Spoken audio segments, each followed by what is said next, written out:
really curious from you personally to get your thoughts on the future of B2B sales at startups, either related to what we just talked about Sure. or in general. What are some of the trends and things around the corner that you feel like everyone is going to be talking about or should be thinking about going into the second half of 2022, 2023? What are some of the big fundamental changes that you're seeing start that you'd bet on? Yeah, my most recent writing is on product-led growth. I'm super excited about that, PLG. And if you go to our blog, you'll see a couple articles. I have a couple more coming. I have a class at Harvard that I teach around the topic that I can share lessons from it, and they're all in the blog article.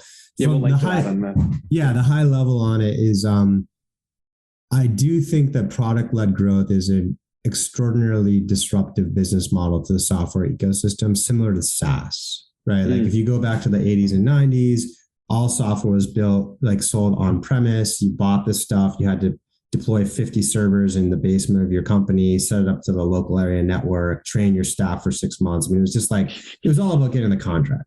And then when SaaS came about, everything was in the cloud. It was accessible. Everyone learned about subscription. Everyone learned about inside sales. Everyone learned that the importance of retention, right?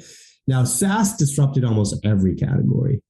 Now you got product-led growth coming along, which means like now you don't have to go through a salesperson, even an inside salesperson. You just go on, download this product, start using it, and you start paying when you see a certain amount of value. That's extraordinarily disruptive, but it's not disruptive to as many categories as SaaS. Like if you're in the enterprise HR sector, like that's not a PLG-able thing. But like we've seen a lot of winners from Slack to Zoom to Calendly to Asana to Atlassian to, there's just a DocuSign, like there's a lot, Dropbox, probably one of the earlier ones. Like there's just a lot of categories that are PLG-able.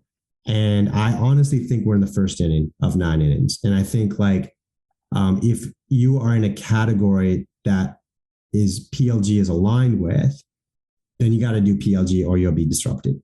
And it's going to be really difficult for the existing category players, just like the existing on-prem folks could never really get SaaS to work for them.